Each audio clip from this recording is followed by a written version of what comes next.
Good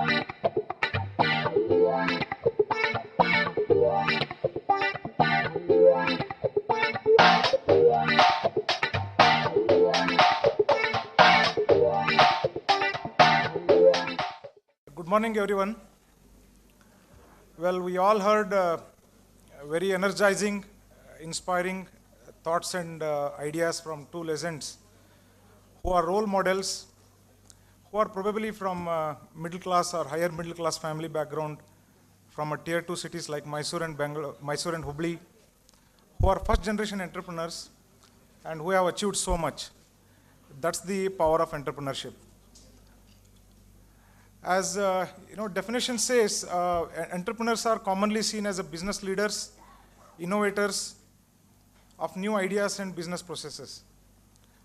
Friends, TiECon Hubli 2013 says, unleash the potential. Yes, we firmly believe there is a lot of potential to unleash from this region of Hubli-Dharwad or North Karnataka. Ladies and gentlemen, I am Jagdish Remat, charter member, TiE Hubli. I'm here with you to take you through very informative session, Power Talk, by two business leaders in their respective domain who have achieved so much, who have unleashed the potential of their organization, or maybe on the way to unleash the potential of youth of this nation. And we will have I'm sure we'll have a very exciting session. And end of this session, we'll be taking few questions from your audience. I request you, there are slips provided. Please write your questions and pass it on to our volunteers. And I promise you, you will all have a lot of things to take home from these two gentlemen. So, to begin with, let me introduce you Mr. Srini Rajam, Chairman and CEO of Ittiam Systems. He co-founded Ittiam Systems in 2001 and has more than 400 customers worldwide, and more than 60 patent filings, out of which 30 plus are already awarded. And they have got numerous awards, like Red Herring 100 Asia winner in 2005, NASSCOM IT Innovator Award in 2007, and so on and so forth. What interests me, and what interesting about Ittiam System is, and I was listening to Srini, he was saying more than 80% of in-flight entertainment systems worldwide use one of their solution. And unlike all other IT companies, rather than selling services, they have their own IPRs, intellectual property rights. And they don't sell IPRs, but they say to customer, here is my solution, would you like to use it in any one of your product? And if you make money, share that with me. That's the business model, and that's how they have been successful. We'll hear more from Srini directly. Now may I call upon Mr. Srini Rajam to come on stage and enlighten all of us, please. Good morning. It's my pleasure to be here in Hubli for the TiE conference, and I would like to sincerely thank the organizing team, Vivek in particular, for inviting me to this conference. In just the 1 hour I've been interacting this morning, I already see this TiE forum to be one of the most diverse forums in terms of entrepreneurs coming from very diverse industries, engineering, production, services, high-tech, home products, and so on. And the energy and the diversity that I see, I feel that this is set for one of the most explosive growths as the regions in the time to come. Today, I want to talk to you about dream to realization. As entrepreneurs, we all dream. And I want to touch upon 3 areas of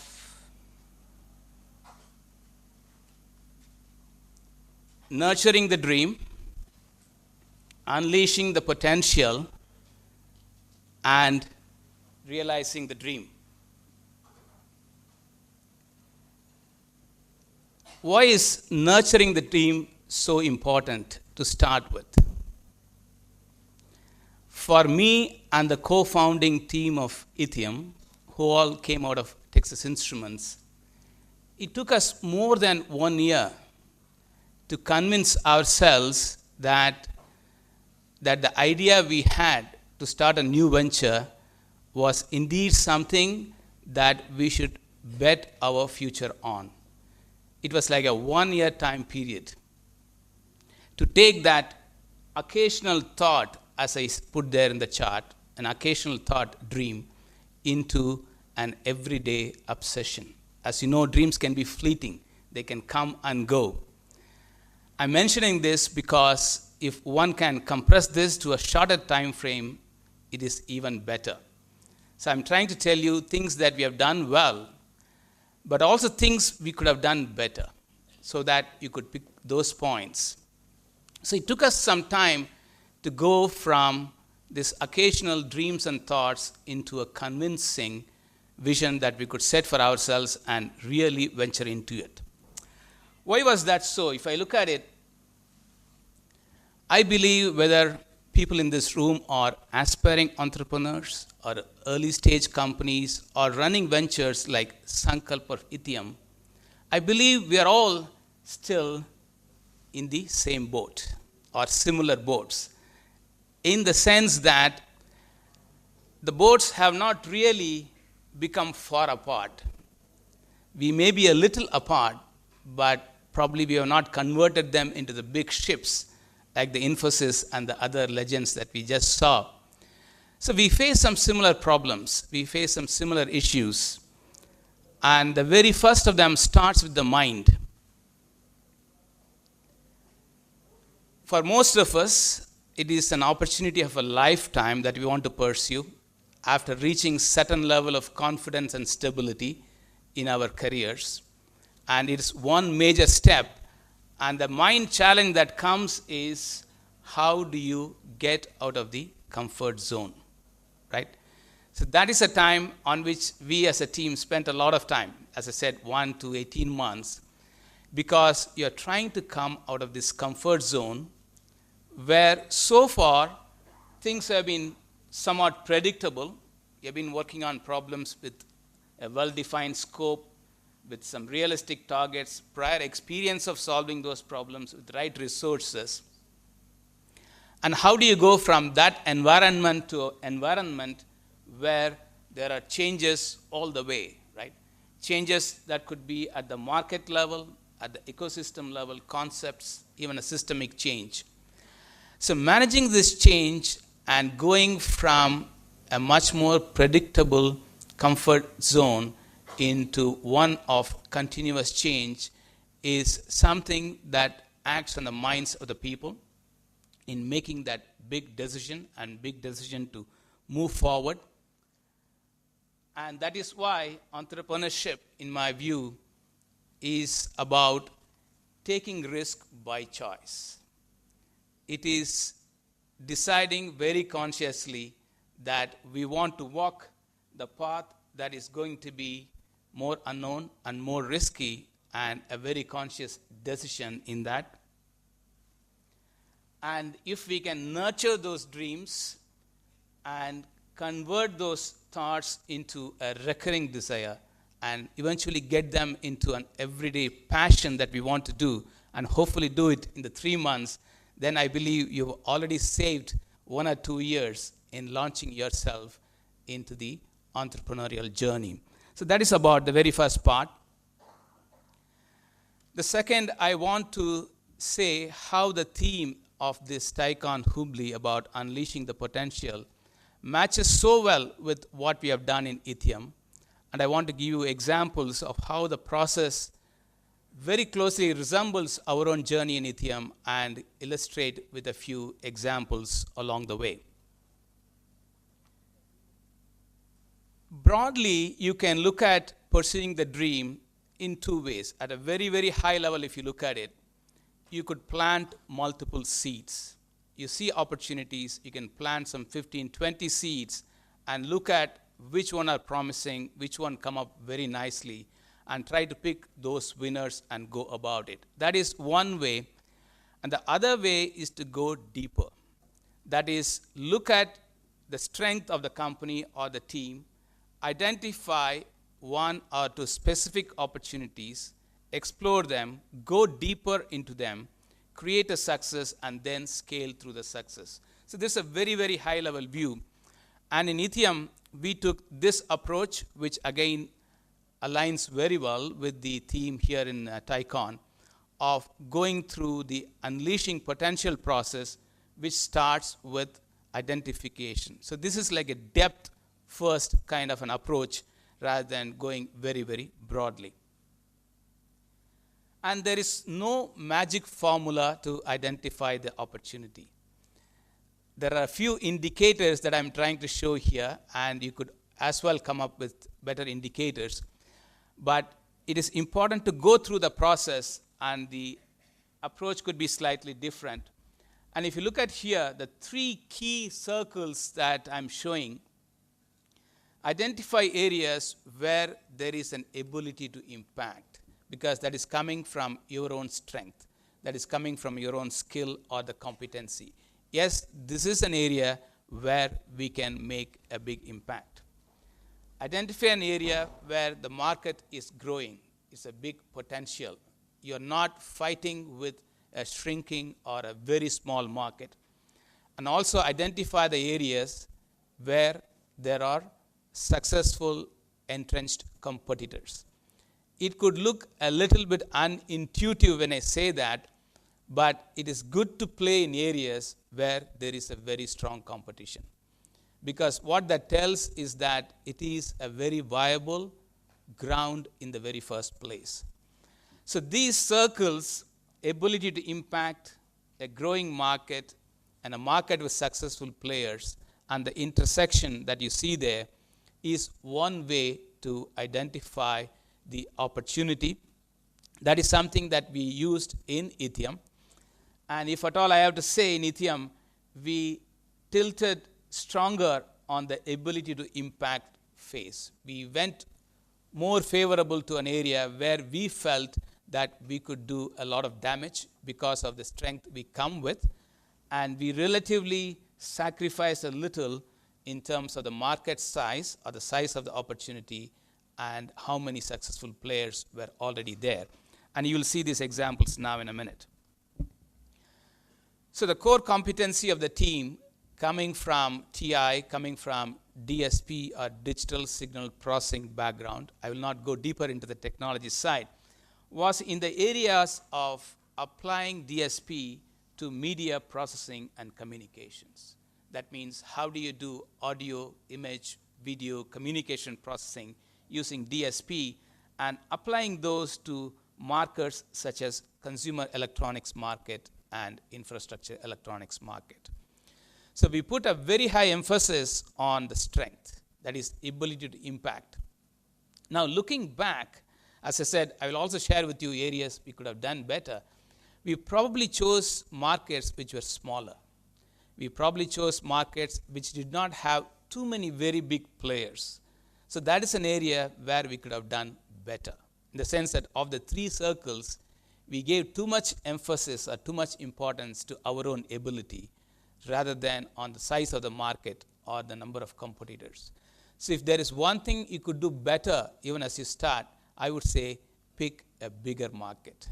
Pick a much faster growing market. Pick a market where there is no limit. Think of what will happen in the market after you succeed for the 5 to 10 years. You don't want the market to be a limiting factor sitting on top of your head. You want the market to be a sky-high opportunity that you can grow. So you could pick a bigger market is probably a lesson. I would share that with you. And of course, starting with identifying and focusing has many other advantages. And the most important advantage is attracting talent. And the importance of talent, of course, was emphasized by Dr. Murthy and Dr. Deshpande in the first session.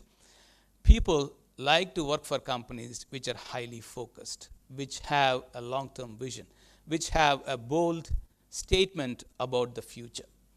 So that helped us enormously, as you could see, as Ittiam started, we could put out a roadmap as to what we wanted to do. where we wanted to differentiate ourselves and how we will build the product roadmap. And all those things shown by a few examples of press clips here highlight to you that it had a huge impact in terms of attracting talent. The next step of the process is to explore on the opportunity and validate it and make something work very, very successfully. Here you are looking at taking the essence of the idea, building a prototype as soon as possible, and getting feedback from the market. These days, management gurus talk about the speed here. They talk about how soon you need to validate this. They talk about failing fast as a kind of a phrase to emphasize that do these things very quickly so that you get the feedback and you can move forward much faster. So we looked at the opportunity that we could bring in terms of our core competency in audio processing and video processing, applying it to markets such as digital cameras, digital camcorders, and DVD player kind of opportunities. So that is where we put the initial idea and the prototype. Here we got a pleasant upside or a pleasant surprise. So I mentioned to you areas where we could have done better or done okay. This is an area where we got a positive upside because you are developing a technology or an intellectual property with some market application in mind, and you get pleasantly surprised when more customers want to use it or many more applications want to use it, and you get demand from diverse areas. So that is what happened for us. Jagdish already mentioned about how we could get those IPs licensed in markets that we did not envisage, markets such as in-flight entertainment systems, in-train entertainment systems, and in-car entertainment systems. Suddenly, the kind of technologies we thought were very good for standalone consumer products became very, very applicable, in fact, very attractive for the entire gamut of transport entertainment systems, be it a plane or a car or a train. So as I said, it was a very big, pleasant upside for us. And of course, we got into the next major growth market with the same core competencies in the mobile area in terms of personal communication systems, smartphones, tablets, and also enterprise systems which are based on VoIP, IP-based communication.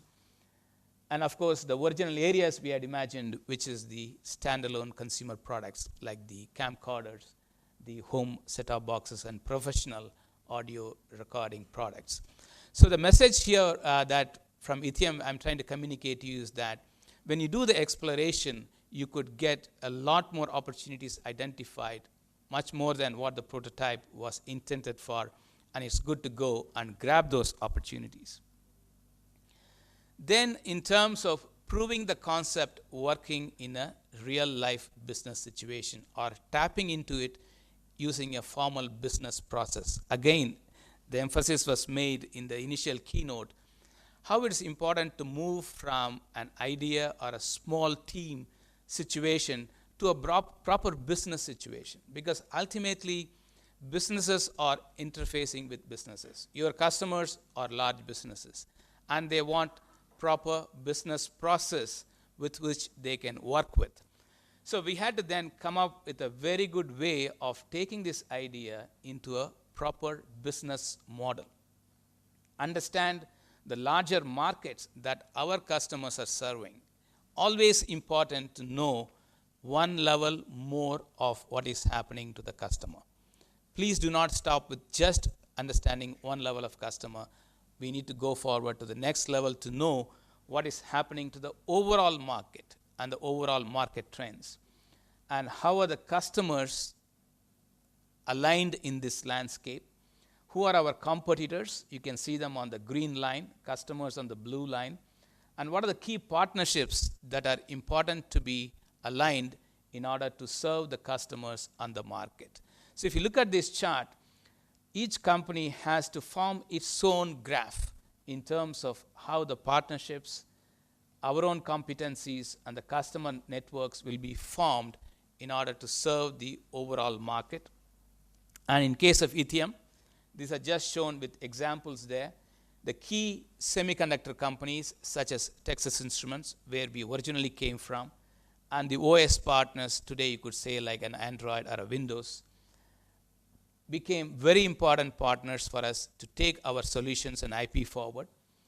And the electronics companies, what is known as the OEM companies, original equipment manufacturers, whether they are manufacturing a handset or a video networking product or a digital TV product, became our key customer or the customer lines.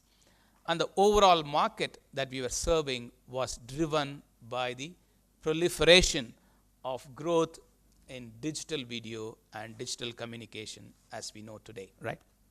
That is how the whole process was proved in a proper business context. And of course, lots of recognition came along the way in the process of doing it, already mentioned by Jagdish in his kind introduction in terms of awards and the patents and so on. And then the key fourth step in the unleash potential process, which is scaling. I believe, as I said, most of us are in the same or similar boats, and this is where we will be finally distinguished in the next 5 to 10 year journey. How much are we able to scale this into something that is globally recognizable? It's a world class and a world scale kind of an operation. Here, many challenges we are facing, we have faced, and we will continue to face. And I'm showing just a couple of them here. In a small entrepreneurial setup, there is, as again Mr. Murthy said, there is a core value. There is an advantage of being a 20-member team. There's an advantage of knowing each other and being very close culturally in terms of thought process, in terms of thinking. And when you need to expand it 10 times, right, it is like the other side of it. So I'm not necessarily saying core value and expansion are contradicting each other, but I'm saying they are like two forces in a slightly different direction, and you need to harmonize them, right? You need to harmonize the expansion on one side and maintaining the core value and culture on the other side. Similarly, the flair and efficiency. In an early stage, you could think of an idea and you could make a decision within 2 hours. Let's go and experiment it. Let's go and assign the 3-member team to it. Let us put together a 50 lakh budget to run it and go forward. So decision making could be very quick, and also the processes could be much faster. But in a larger setup, efficiency becomes a very key consideration. It is not just the flair, but how efficient you could be, how repeatable and sustainable the processes could be. So these are the things you need to harmonize in the process of creating scale. To me, one key word about scaling is harmonization, because how do you take care of being a small company and being a big company at the same time? And one important vector of scale that we identified, I think this is case to case. Each venture needs to identify the key vectors on which you would scale. One vector could be just a number of people. One vector could be just a number of customers. Another vector could be just a number of customers' products on which you may be able to get some royalty. So it depends on the business model. And it became very clear for Ittiam with our kind of business model, where the intellectual property is valued not only based on our license fee, but also on the production of our customers. A key scaling vector is how successful the customers are, and more importantly, how many units of products they produce, because there is a royalty that we could receive for each unit they produce, and that is how we could scale. So we could decide very early that we would probably never become a 2,000 engineer company, right? Even today, we are about 180 engineers, maybe 200, maximum 250, 300. So we had to attract talent with that kind of a mindset. We are not going to be a multi-thousand people kind of an organization. We are going to be a smaller organization, building IPs and creating growth or the scale through customers' own scale. So this kind of cuts through the DNA of the organization. And we are making some good progress there. You would see some numbers, how the scaling is happening. The royalty is the chart that you see on the left-hand side, which is the revenue of the company, which is dependent on the customer's production. And from being a very small number, it has gradually come into the 30-35% revenue contributor for the company. And we expect this number to be sustained and increased even further. And in terms of the overall scale, we are able to arrive at the sweet spot where you can drive growth at the same time fund the growth on your own. So there are scenarios where companies can drive growth but capital is lacking. Or you could drive growth but the talent is lacking. So we have reached a sweet spot where the key factors of growth in terms of talent, capital, and our own IP are in our own control, which is good, but still need to go through the whole scaling process. And to conclude with a small section in terms of realizing the dream, I just want to mention a couple of more mental aspects of the whole process. The first thing is the ups and downs. Again, all of you know about it, but just to highlight it, is going to be a journey which is definitely a roller coaster ride, up and down. It's not going to be a very smooth kind of a linear path or a gradual path. So there are going to be moments where you're going to be ecstatic, you're going to be feeling very good, you're going to be feeling very, very down. And these can occur as frequently as morning and afternoon of the same day, right? So that is the kind of impact that is being imposed on the entrepreneur or the entrepreneurial team. And my suggestion would be to maintain that calm, because always we need to look at the larger purpose, the bigger purpose for which we have entered into this whole journey. And it is not for the 1 day or a 1 week or a 1 month or even a quarter or a year's situation. We are looking at a very long term, and maintaining that calm is a great asset for the team. And of course, very, very importantly, the timely decision making.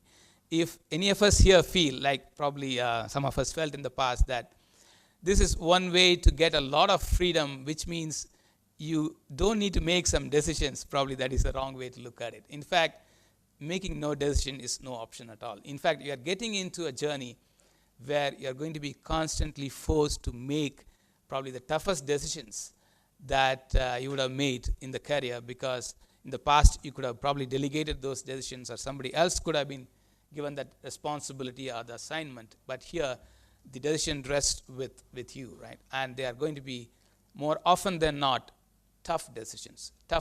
So not making decision is not an option. And if you are kind of averse to making decisions, this is not really a good journey, I would say.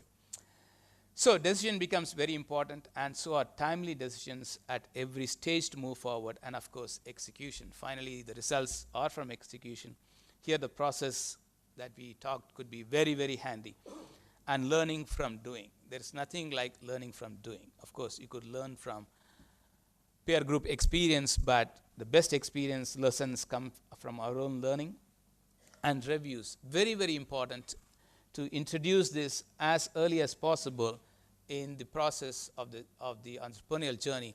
How are we doing with respect to the dream? Because dream, we know, gets you started, but you need as frequent reviews as possible, monthlies, quarterlies, and even other means, so that we can look at how things are going with respect to the dream and the reality. It's a reality check, and lots of important fine-tunings, strategy changes, tactical fine-tunings happen as part of these reviews.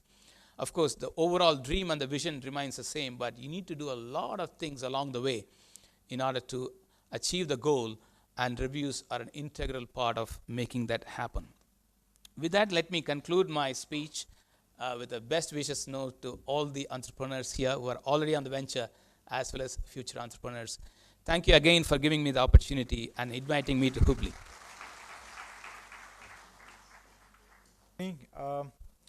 That was a quite interesting session, I suppose. Good to see Indian companies coming up with their own product solutions and IPRs. Otherwise, Indian IT companies were known as only service providers.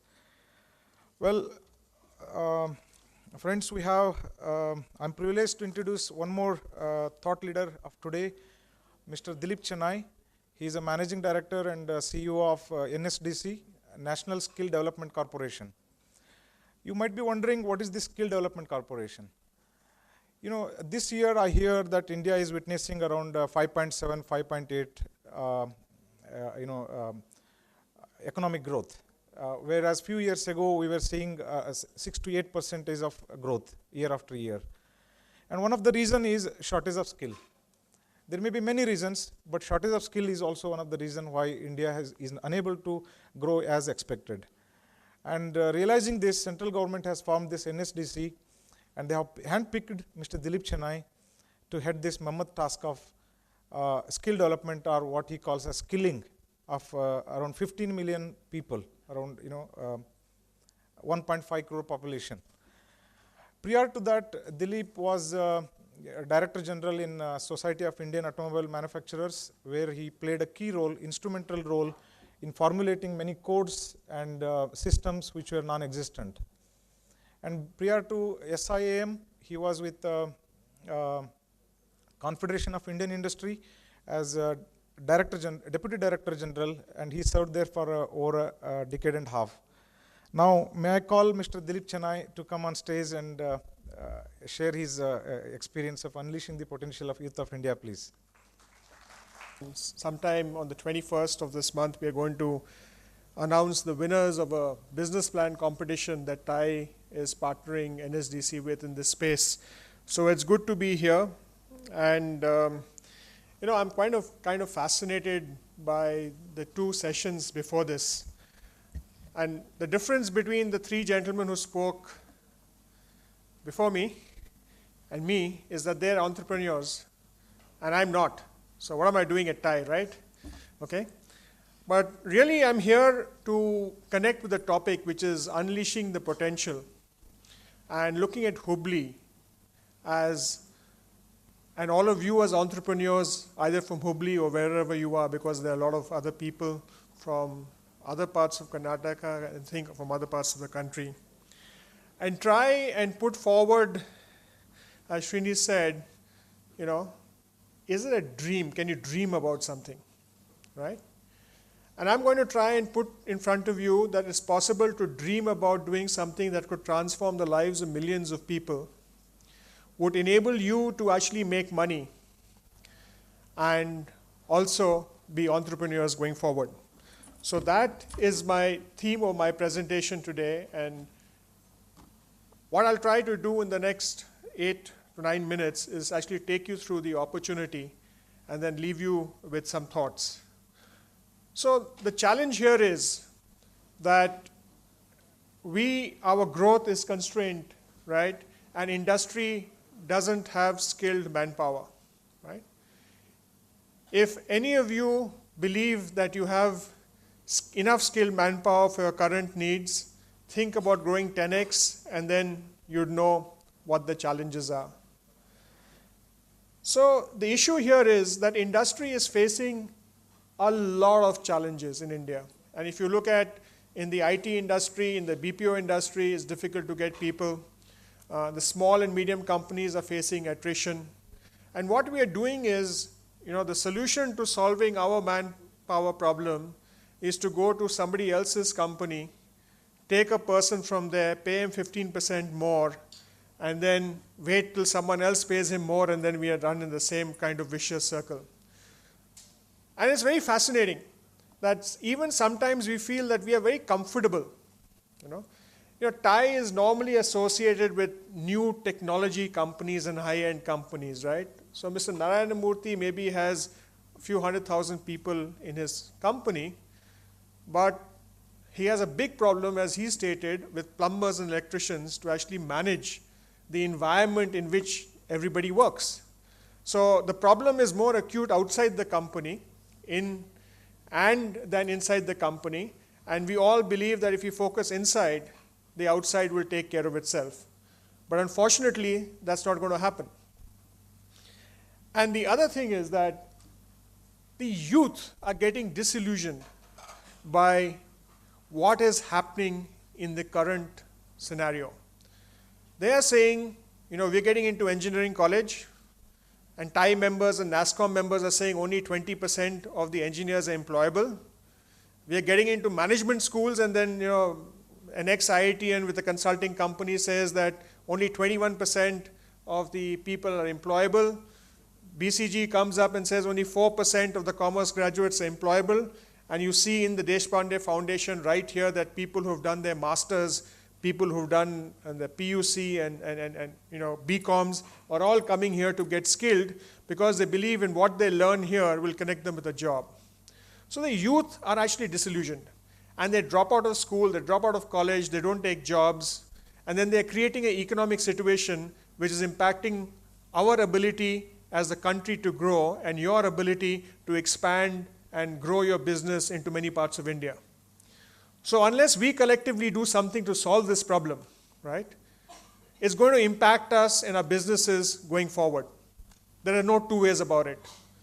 Many parts of central India, what we call the Maoist-infected, left-wing extremist districts or places that disturbed areas, you can't do business there. So a lot of the population of this country, a lot of markets are really cut off for you. And the only way, if you want to expand into those markets, is to create an ecosystem that enables people to be gainfully employed. And as you heard Mr. Narayana Murthy say, that entrepreneurship is all about giving people jobs or creating opportunities where others can give people jobs. So this is what the challenge is as far as the youth are concerned. There's a huge disconnect. And this is a McKinsey global report. And incidentally, McKinsey has released this version at Davos this week. And they've selected 2 global examples. And guess what?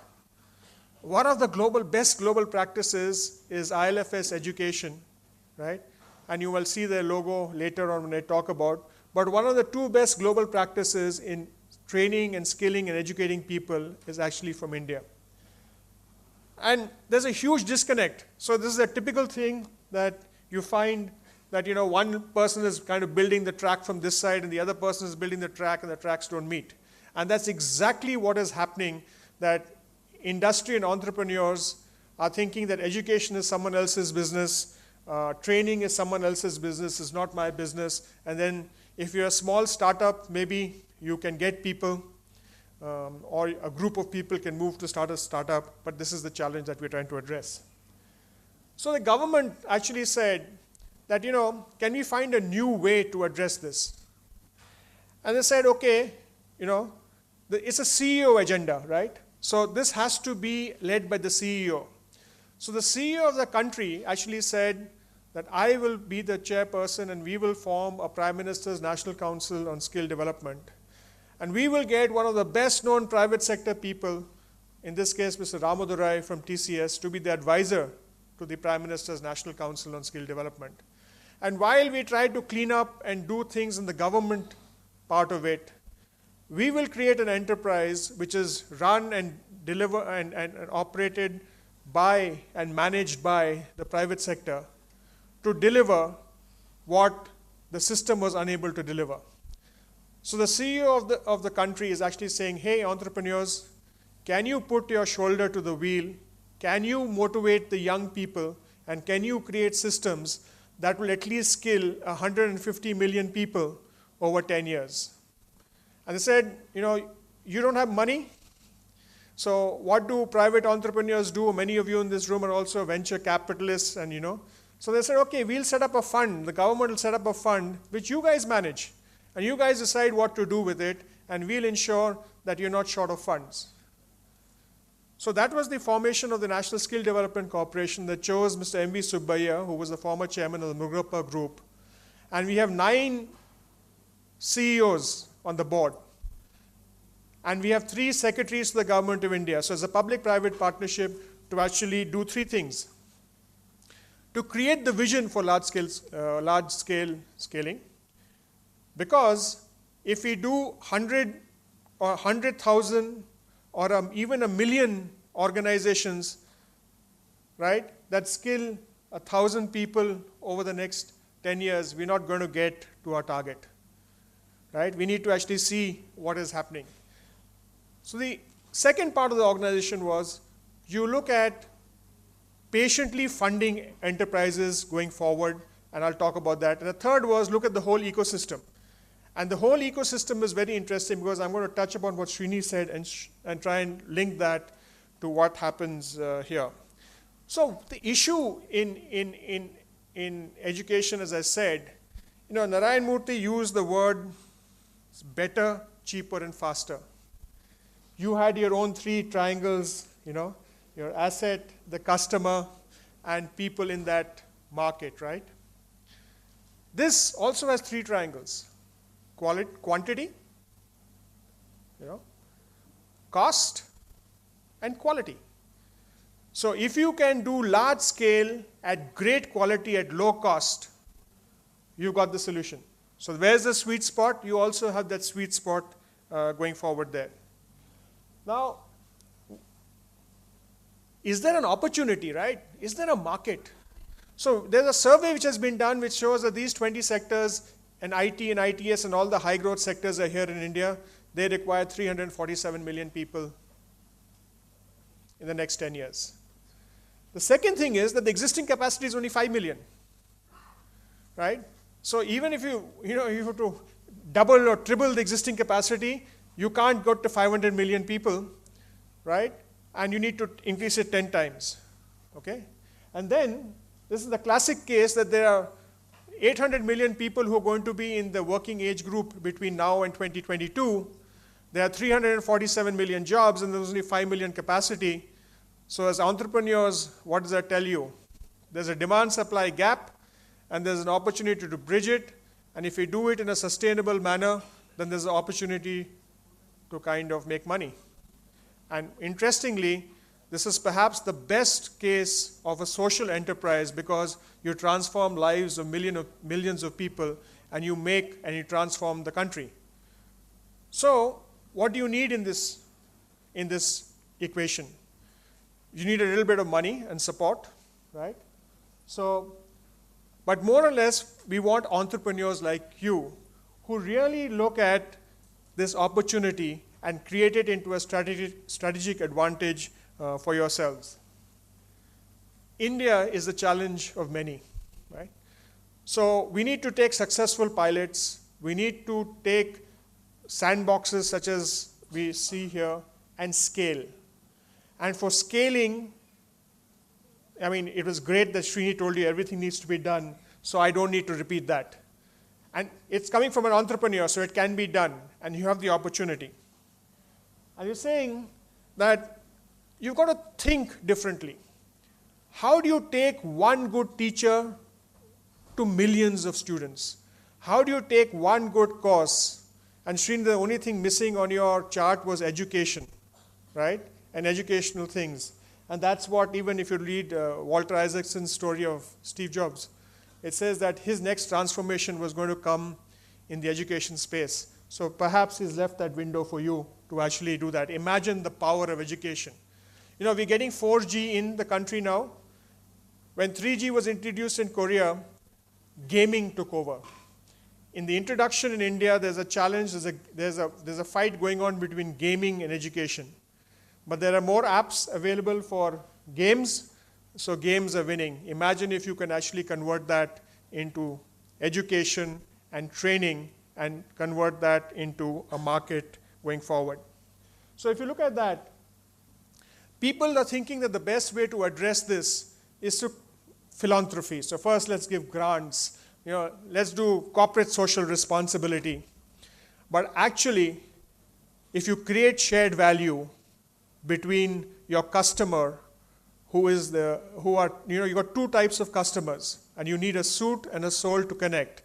The suit is the employer, and the soul is the person at the ground.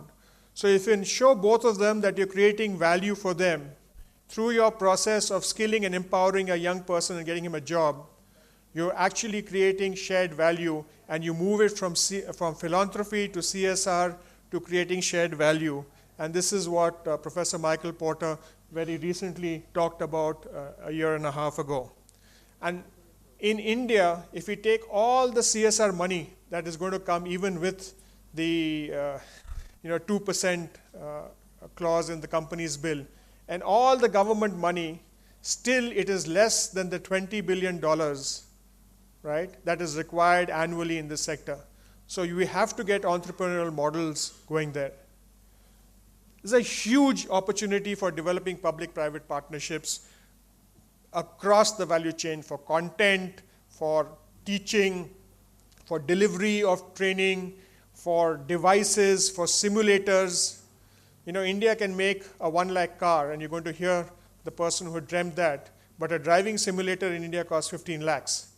And you know, Jagdish is doing something in that space in bus bodies, and I said, you know, how about looking at, you know, using ingenuity here to creating a welding simulator, or even, you know, any other, you take any case, electrical simulator, or how do you open and, you know, close a computer and service networks virtually. So if you can do that, that's also an opportunity. And it's a win-win situation for corporates, right? One of the biggest challenges you have is retaining your people at a lower level, right? Because society as a whole has not given enough respect to, let's say, blue-collar or lower-level white-collar jobs, right? Mr. Narayan was telling me that, you know, as you all know the story, that they used to cook at home. Recently, because of their travel schedules, they got a cook at home, right? And it's taken 1 month or more than a month for them to convince the cook that he can actually eat at the table, right? Now, for many of us, even dreaming about having the cook actually eat at our table will take more than that time. But in office, you know, we actually have now, you know, Japanese and other people have had the same canteen, the same facilities and everything. And how do we actually bring this? So we need to change that thing going forward. What is interesting is there's a lot of money chasing this space, right? And you can have IRRs upwards of 25%, right? There's a demand-supply gap. There's money chasing this space. You know, there are IRRs of 25% and above. I don't know what entrepreneurs are waiting for. Either we are so bad at communicating that you don't know, you know, that this is an opportunity, or there's something wrong which is here, right? NSDC itself has close to $500 million to give out. And we are very interesting. Look at the way that we are funding. Most of you are used to equity funding, right? Where the private equity, the venture capital guy, and you as entrepreneurs are not very comfortable with that. So we are giving you a kind of a, you know, equivalence of a Silicon Valley bank, a venture debt, which is interesting. They have a 3-year period, we've taken a 10-year period. So up to 75% of your cost of a project, 25% is what you need to get in. You need to think of scale, 100,000 people over 10 years. For all of you who think that it cannot be done, please meet Naveen and his team at Deshpande Foundation. Some of the red t-shirts, and if you see the guys who are wearing the helmets, they have paid 10,000 rupees to join an electrician course here. So who pays? Can it be sustainable? Don't look outside, just look in next door, and you'll get what's happening here. Debt is at 6%, 2 to 3 year moratoriums, 10-year repayment period, and no thing that you got to train this person or that person or whatever it is.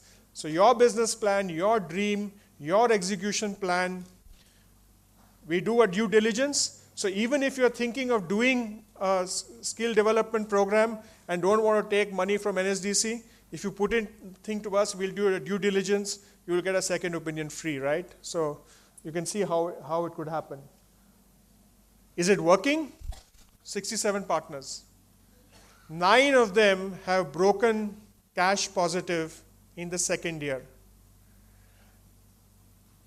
More than that number have had a second round funding after NSDC from a PE firm or organizations like MSDF, etc. 3 of them have acquired other training firms in the business, right? So you have startups, to small training organizations who want to scale up, to corporates who are in the training space but not in the vocational training space, Centum or NIIT, or people like TVS, Future Sharp, and others, Kalens, who were not even there. Interestingly, NGOs like Pratham and Don Bosco, or DB Tech or Empower are also coming to NSDC because they find value in it. So these are the 67, and by the end of this year we should be able to taking this to 100. By next year it should be 150, right? And what we are saying is, what's the market size, right? 500 million people. If most people want to be at least 10% of the market, you got to do 50 million. Okay, let's be 1% of the market, you want to do 5 million. Let's be 0.1%, 500,000 over 10 years, right? These companies are collectively going to have a turnover of close to $40 billion.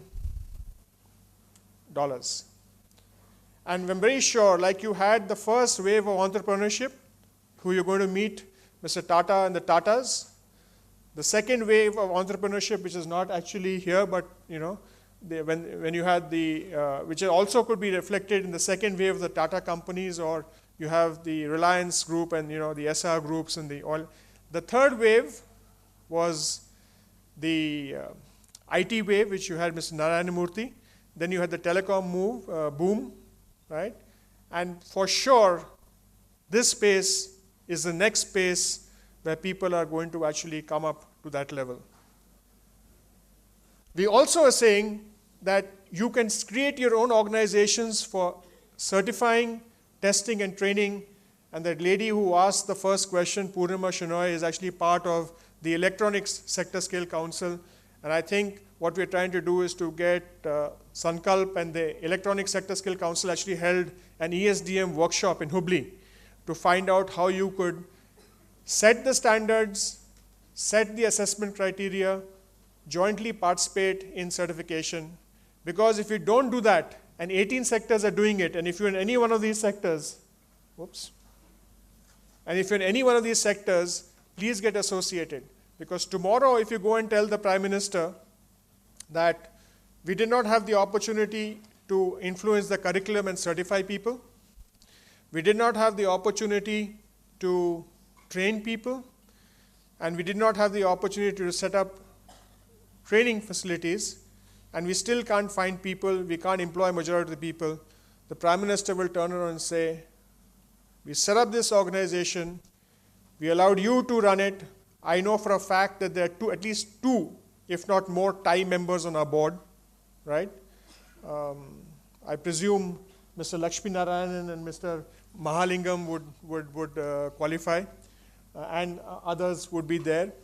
So it is your organization, NSDC is actually your organization, and these sector skill councils, they'll say, no, if you've not delivered, let's go back to the old government way, and we would have lost an opportunity. And what is interesting is, it is just not a pure skilling opportunity.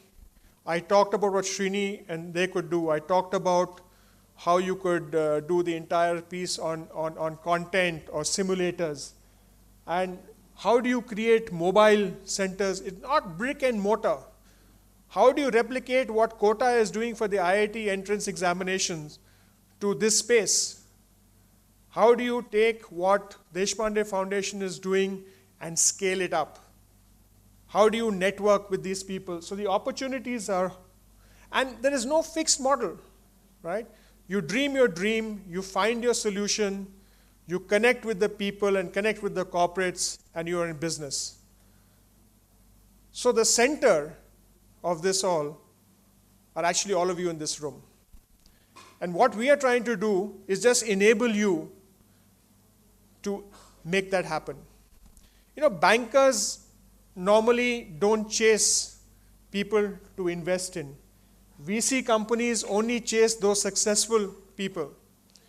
Here we are coming to you, we are enabling you to look at competitions, sharing ideas with you, and wanting you to be a part of this journey. You can't do all of that. Take 5 people from J&K, take them out to your training center, train them and give them jobs, we'll fund it. This is Project Udan. If you say Hubli cannot do it, think twice. In the last proposal approval committee meeting, we approved a company from Hubli, Gumbi. I don't know if you guys have heard of this company, Gumbi, right? It's Hubli-based company. They gave us a proposal. The whole scheme is training 40,000 people over 5 years. They gave us a proposal to train 5,300 people. Hubli, 5,300 people? Okay, let's give them a pilot. If they can do the 300, we'll give the balance 5,000. This is an opportunity for you if you don't want to go to the entrepreneurial model. Is it working? So this is the number of partners that we did from 25 with 20,000 people. It's like any startup. We are now at 38 active partners, already done 138,000. We'll do close to 400,000 people this year. Next year, our target is 1.5 million, and then we have to go to 150 million by 2022. We are catering for failure. So a lot of the numbers that you see here are 30% less than what the people have projected. But you're not scared. We're saying we have milestone based. You reach a milestone. If you reach a milestone in 1 year, you get the funding as you wished. If you reach it in 18 months, you get the funding after that. So it's a new model, building in failure, working with entrepreneurship. And we've only actually dispersed 272 crores. And the people in the last year till this year have already earned close to 190 crores. And like I said, many have become cash positive. So there are 6 things, and I'm going to end with this, that you could do, that the corporate sector could do to actually make this sustainable. It's a sustainable business opportunity. Please participate in the sector skill councils. Look at the UDAN program. There is an international skilling competition which is held every 2 years, right? Your people can participate in that. You want the best. If you have employees under 22 doing web designing or doing networking or doing other things like that, you can go to the WorldSkills website. If you want to know where your employees stand with the rest of the world, 2nd to 7th July in Leipzig is WorldSkills, send them there. But the point number 5 is very simple. If you do these things, hire a certified person, whether it's from Deshpande Foundation who's certified by there or through a sector skill council or any entity. Second, you say, I'm going to take a person from there, but I'm going to pay a placement fee. Normally, if you were to hire any manager, you'd go to a headhunting firm, pay a placement fee.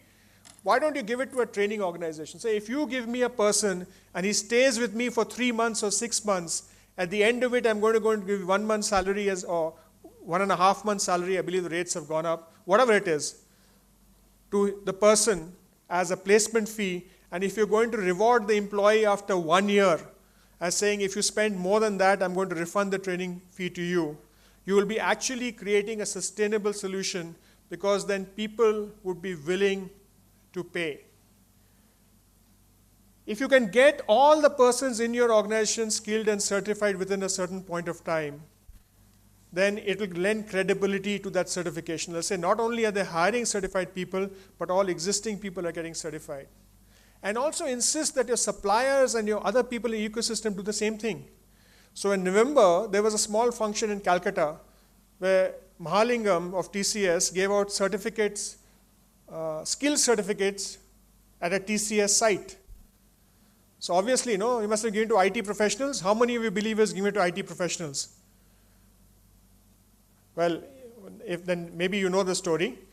But he was actually giving it to the construction workers who were constructing the site, the TVS building there, because TCS had inserted a clause that if you want to get this contract, you need to have X percentage of the workers actually skilled and certified. And immediately that site started getting a lot of the better people, because once you give a certificate, it actually works and increases the thing. These 5 actions don't require any government permission. They just require your leadership and your decision as a CEO, right? And very interestingly, if you do this, and if you're in the manufacturing space, then you can claim this as a 150% deduction according to the new incentive introduced in the budget this year. And finally, if you say, no, I don't want to do anything, right? There is a National Skill Development Fund which NSDC manages, just contribute to it. Now, if you do anything here, right, you are creating a sustainable model that is going to promote entrepreneurship in the skill development space and transform the lives of millions of people in this country. The social good is far outweighing the money that you invest in this.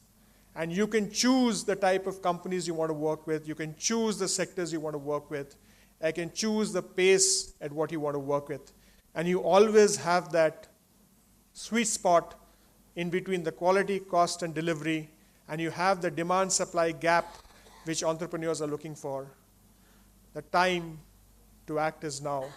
For tomorrow may be too late because it will impact our future generations, and our children will then have to actually be and live in a situation that we have created. So it is your opportunity, it is your entrepreneurship and your leadership that will transform the lives of millions of this country and make India the global market.